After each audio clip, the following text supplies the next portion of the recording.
E pois é, galera, parece que Demolidor Renascido Born Again tá dando polêmica, hein? Tá dividindo os youtubers, porque tinha muita gente falando bem, passando um pano, elogiando, se esforçando pra elogiar, e outras pessoas reclamando, falando que não tava no mesmo nível na Netflix, e esse era o meu caso. Embora assim, melhor do que várias outras produções que a gente teve nos últimos anos, como Miss Marvel, The Marvels e tudo mais, mas não chegava aos pés, na verdade não chega aos pés da produção da Netflix. Só que foi interessante que nesse episódio 7 aqui especificamente, muitos youtubers começaram a falar mal. E aí eu fiquei pensando, ué, só agora? Porque a série não tava boa antes, eles perceberam só agora? E o mais curioso é que eu, que tava falando mal, reclamando e apontando diversos erros da série até agora, acabei gostando mais desse episódio do que os outros youtubers que agora começaram a falar mal. Especificamente aqui eu vou falar e reagir ao Peter e ao Miguel Loquia, inclusive um salve a esses dois que eu gosto bastante, acompanho o trabalho, tá bom? Não é um ataque pessoal,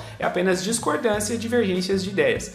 Então eu achei interessante, mas no meu caso, pessoal, eu acho que eu gostei porque eu meio que larguei de mão, sabe? Porque os 6 primeiros episódios foram muito fracos e eu só acho que aceitei, sabe? Entrei naquele estado de aceitação, tá bom, não vai ser a mesma coisa que a gente tinha na Netflix, era outro estilo, era outra pegada, era outra coisa, então beleza, vamos ver o que eles têm pra apresentar. E eu acho que por eu estar assim, eu acabei curtindo mais o episódio. Eu achei que embora o Muse tenha sido desperdiçado completamente, e com isso o Vigilante Blind Spot também, esse episódio dos 6 acabou sendo o melhor, na minha opinião. Porque ele conseguiu entregar a tensão da Heather morrer, embora eu não seja um fã do romance dela e do Matt.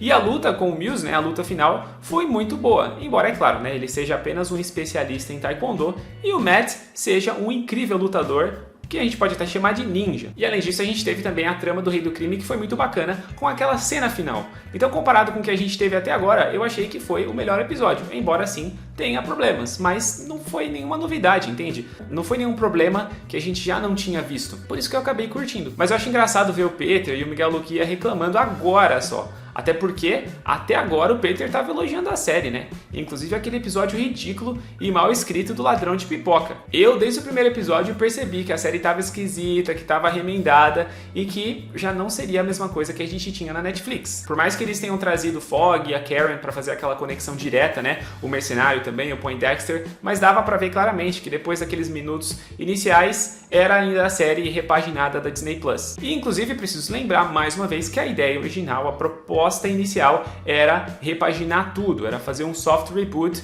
e fazer as coisas no formato Disney Plus, igual a gente tinha visto em She-Hulk, né? O Demolidor Good Vibes e coloridinho. E eu tô falando isso faz tempo, galera, porque a Disney simplesmente sequestrou o elenco, né, e os personagens lá da Netflix só para atrair a fanbase, mas a proposta sempre foi mudar e fazer nos formatos deles, porque eles acham que eles sabem de tudo, que eles fazem tudo melhor, né, Disney? Grande erro, como podemos ver aqui claramente. Porém, para vários youtubers, e isso tem também o Pablo do Quatro Coisas, mas agora especificamente o Peter e o Loquia, que eu trouxe aqui pra gente analisar, até agora tava tudo bem, galera. Porém, quando chegou nesse episódio do Muse e ele morreu, aí os caras ficaram bravos. Até porque, né, eles conhecem os quadrinhos e não gostaram, como eu também não gostei. Eu trouxe aqui pra vocês o background do Muse e inclusive a relação dele com o Blind Spot, e a Marvel desperdiçou isso. Mas a Marvel já desperdiçou um monte de outras coisas, entendeu? A Marvel tá desperdiçando várias coisas do Demolidor também e várias coisas boas lá da proposta original da Netflix. Aquela versão era excelente. Então agora pra mim isso foi mais uma coisa, entendeu? Não foi uma grande surpresa. Eu não tava esperando que o Muse seria o que ele é nos quadrinhos. Foi por isso que eu já tinha largado de mão e curti o episódio. E no caso do Loquia, ele foi bem mais tímido, né, na sua crítica. O Peter foi um pouco mais incisivo, mas de qualquer jeito o Loquia não gostou. Não tinha como gostar, né, porque ele é um fã dos quadrinhos. Você vê um personagem ser descartado daquela maneira, seria incoerente. Mas é muito engraçado ver isso agora, pessoal, porque a gente tem um vídeo do Loquia falando mal da versão da Netflix. Aí eu pergunto pra você agora, Miguel Loquia, será que você mudou de opinião? Será que tá melhor agora com essa versão do Disney Plus?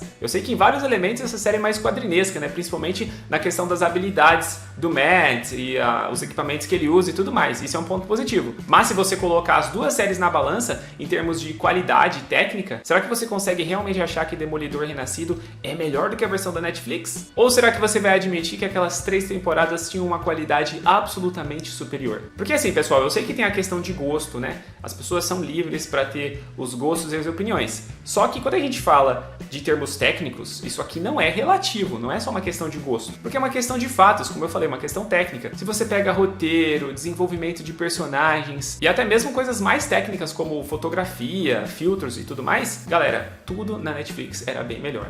Isso não torna essa série uma porcaria, só não é tão boa quanto. É como o meu brother Luca Gonçalves tem falado nas análises dele. É mais um produtão da Disney, sabe? Aquela coisa ali embalada, enlatada, só pra colocar no catálogo. Não tem realmente uma preocupação artística. Esse é o grande problema dessa série. Mas, dito isso, vamos analisar o que o Peter e o Miguel Luquia falaram. Mas não tem jeito, né? Eu tava relutando pra falar dos problemas do Demolidor, porque eu achei que era coisa passageira. Mas não dá pra segurar mais. Infelizmente, viu? Ele tava relutando. Não era possível que ele tava olhando pra aquela série e não tava percebendo que tinha muita coisa errada. Mas pelo menos, né? You came to your senses, como fala em inglês, né? Finalmente começou a pensar direito, Peter. Muito bem.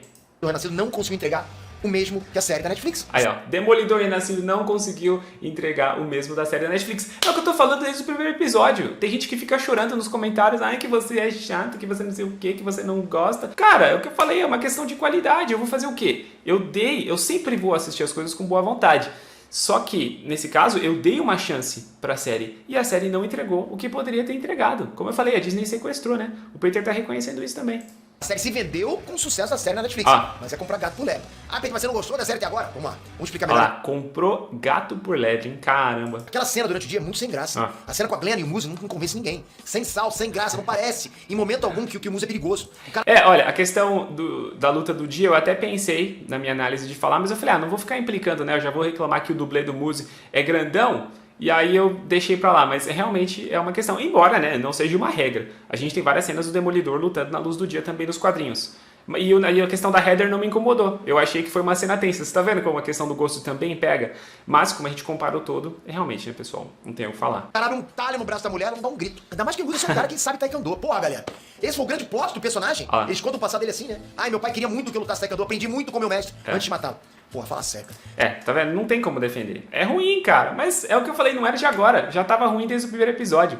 E o Miguel Luquia falou especificamente sobre essa questão do Muse. Mas só antes da gente conferir, quero te convidar a se inscrever se você não for inscrito aqui no Conversa de Nerd, se você tá curtindo esse conteúdo. E se você é um fã da Marvel, DC, filmes, séries, quadrinhos e também dessas polêmicas. Se inscreva aí. E se você já é um inscrito, meu muito obrigado. E quero te convidar a ser membro, tá bom? Porque você sendo membro, você tá financiando esse canal e também vai receber benefícios exclusivos. Pois é, clica aí em Seja Membro, confira as opções que você tem e vem fazer parte da nossa comunidade, beleza? Agora vamos ao que o Luquia falou. Infelizmente, o personagem não teve tamanha durabilidade aqui na série. A polícia rapidinho, assim, ó, no instalar de dedos, já tem um suspeito. Bastian Cooper. Ele é bem tranquilo, né, nas críticas dele. Ele não é tão incisivo. O Peter tá mais, vocês perceberam, né? O personagem não teve tanta durabilidade, né? Em vez de falar, pô, a Marvel detonou com o Muse, a Marvel desperdiçou, jogou no lixo. Ele fala, não, a Marvel não deu tanta durabilidade pra esse personagem. Cooper. Por que ele é suspeito? Porque é um estranhão aí, o professor de taekwondo dele morreu e vale a pena perseguir ele. Achei uma conclusão um pouco rápida, mas tudo bem. Fala, achei uma conclusão um pouco rápida e tudo mais. Eu entendo, né? Eu entendo. Cada um tem o seu jeito de falar, de dar a sua opinião e tudo mais, embora no vídeo dele que a gente vai analisar aqui sobre a versão da Netflix, ele foi muito mais incisivo, né? Mas enfim, cada um é cada um. O Gustavo Cunha, por exemplo, é um cara que faz ótimas análises, mas ele dificilmente dá as opiniões dele. Ele foca realmente em explicar os simbolismos, né? Ele é muito bom nisso, mas eu nem quis trazer aqui porque senão esse vídeo ia ter 5 horas, né? Analisando os outros comentários, não é a intenção. Mas ele foca nisso, né? Nos simbolismos, nos significados, nas referências aos quadrinhos. No meu caso, eu, além de falar da parte dos quadrinhos, pontuo também com mais energia, por assim dizer, os erros e tudo mais. Ainda mais que eu sou um grande fã do Demolidor e da versão da Netflix especificamente. Acho que era muito melhor. Então eu vejo essas coisas aqui, cara, e já falo na lata. Mas enfim, nem o Miguel Luquia, que é mais tranquilo, tá aceitando. Ele conta pra Heather que queria ser um artista, e foi o trabalho dela que fez ele abrir a própria mente e aceitar essa possibilidade. E esse, acredito que é um marco na história das produções da Marvel. Olha lá, agora vem, hein? A lapadinha no estilo Miguel Luquia pra não meter o pau, né? Tem gente que faz umas críticas até meio pesadas aí, falando que o pessoal elogia pra não perder cabine. Eu acho que é uma afirmação muito forte, né? Você não pode ter certeza disso. Você tá duvidando da idoneidade da pessoa, né? No meu caso, eu só acho que ele não gosta de polemizar tanto. É só ver o perfil dele no debate, né? Embora ele tenha ali jogado, né, umas coisas meio passivas, agressivas, mas ele fica sempre ali, não, veja bem, né? Porque se esse personagem, sendo o Muso, não for a revelação mais óbvia que a Marvel já fez, eu não sei o que pensar. Nos quadrinhos, a identidade do Muso nunca é revelada. Mas não foi de agora, né, Luquia? Mesma coisa que eu falei pro Peter, não foi uma solução de roteiro estúpida agora. Desde o primeiro episódio está sendo assim. Desde o primeiro episódio. Porque a gente tem elementos ali de refilmagens que se aproximam um pouco mais da versão da Netflix, mas a gente tem a versão nova da Disney, com novos coadjuvantes que ninguém pediu, sabe? Você tinha aqueles personagens no nível da Karen. O Marcelo Forlani foi falar, ainda bem que a Karen tá longe. Pô, uma baita personagem daquela, super bem desenvolvida. Você tá falando que é bom ela tá fora? Pô, cara, aí... Sinto muito, né? Os seus parâmetros são muito distorcidos. Então, assim, ele tá bravo aqui com a questão do Muse, mas não é de agora, não. Tá vindo desde sempre. Aqui eu até reflito um pouco se fez muita diferença ele ter mostrado o rosto. Se ele tivesse abordado a psicóloga em qualquer lugar, ou mesmo sequestrado ela pra conversar, o efeito seria bem parecido, do ponto de vista da história. Me pergunto até se o personagem tinha algum outro grande plano, alguma outra obra de arte que ainda vai ser descoberta, ou não, se era só isso mesmo. Se for só isso mesmo, não tem o que dizer. O Muso foi transformado em um vilão da semana. Tá vendo? Não tem o que falar.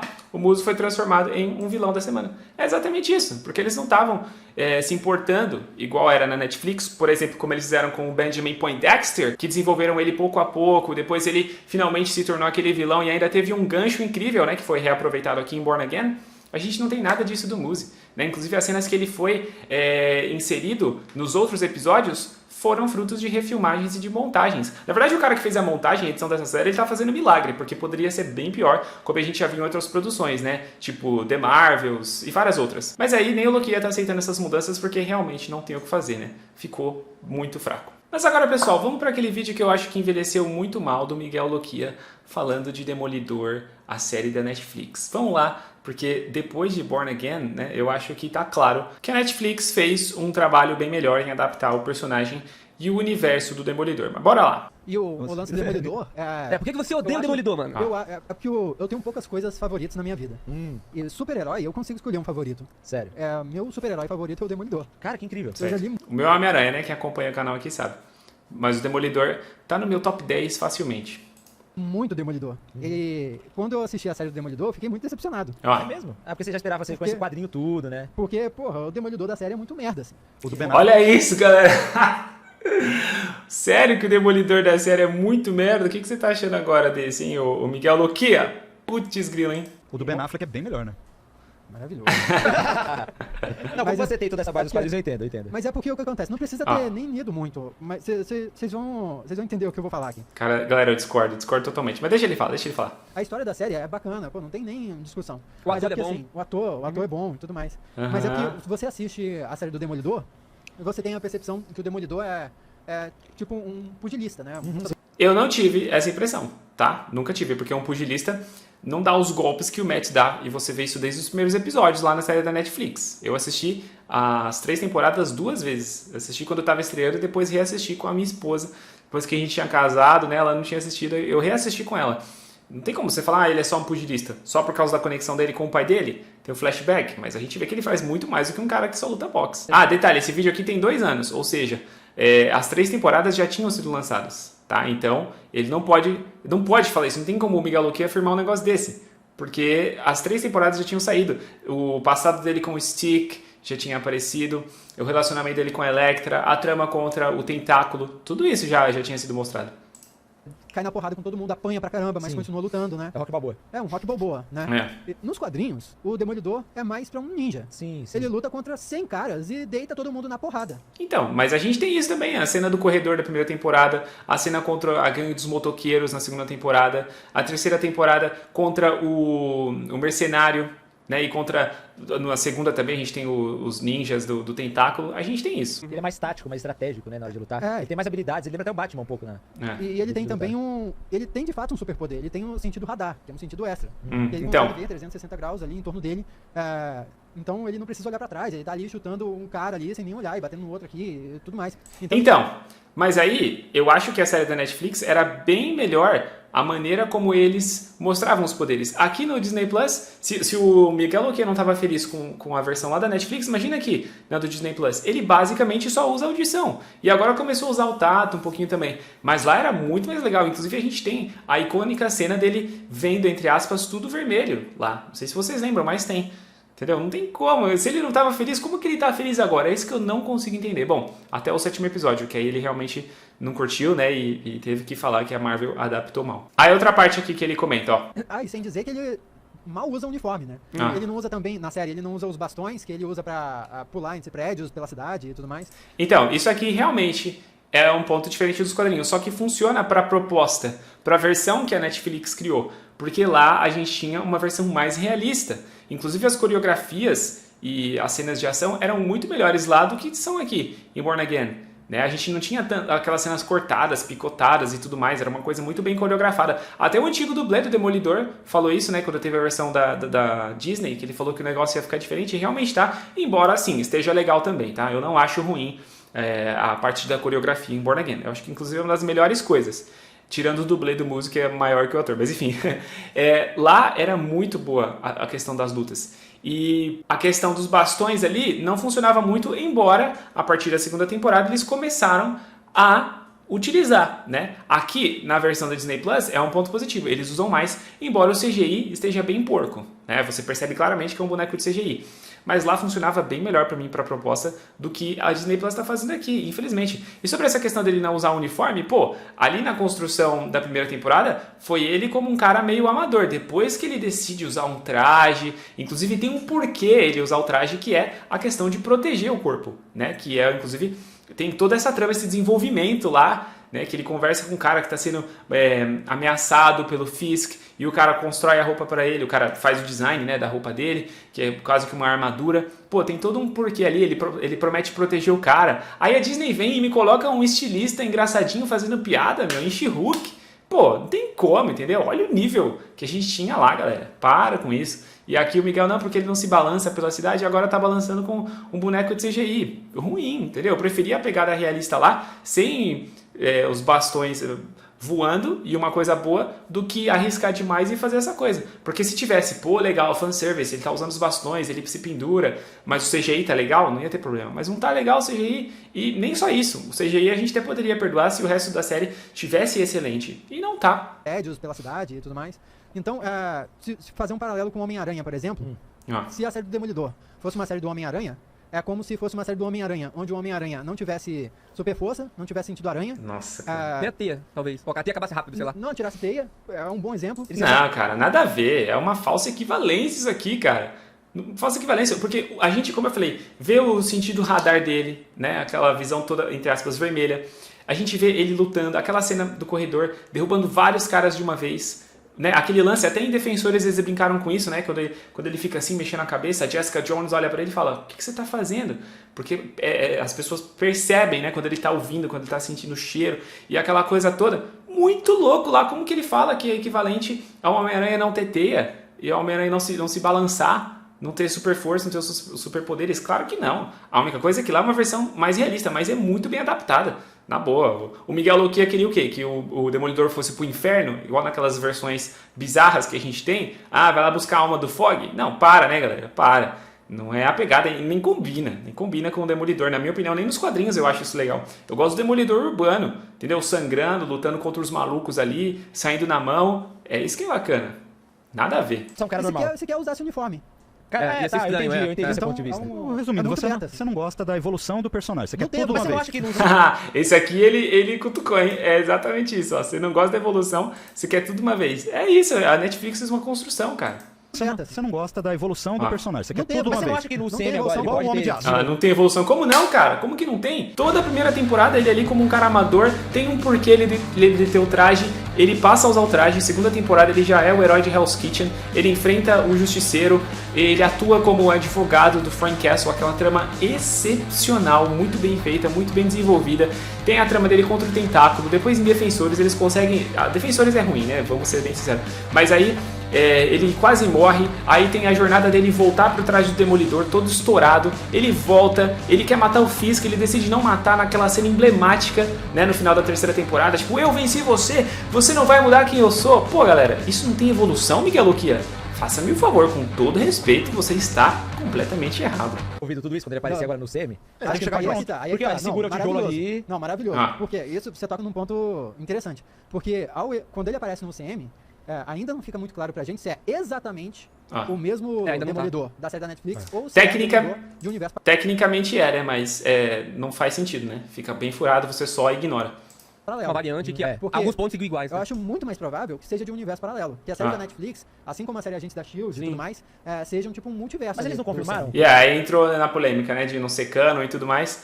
Mas enfim, é isso. Não, tecnicamente valeu a pena, assim, porque ó, estamos fazendo conexão com a terceira temporada, só que a série é outra coisa. É outra coisa. Você vê um grande remendo ali. Mas enfim, esses aqui eram os meus comentários sobre essa divisão de público que a série Demolidor Again tá causando. Mas eu quero saber a sua opinião. Concorda comigo? Concorda com o Lokia? Vamos ver se você concorda com o Lokia, se você consegue argumentar depois de tudo que eu falei e apresentei aqui, tá bom? Lembrando que na nossa descrição você encontra links para comprar os seus produtos na Amazon. Tem recomendações de produtos incríveis para você, para sua casa, e se você for Prime, você tem frete grátis para diversos produtos, além, é claro, de preços incríveis, tá bom? Confira aí, lembrando que se você comprar pelos nossos links, você está ajudando a financiar esse canal. Se chegou até aqui e ainda não é inscrito, se inscreva para mais conteúdos, e se já for um inscrito, considere ser membro para ter benefícios exclusivos. Beleza, pessoal? E é isso aí, eu sou o Saulo Ferreira, vou ficando por aqui, um grande abraço e até a próxima Conversa de Nerd.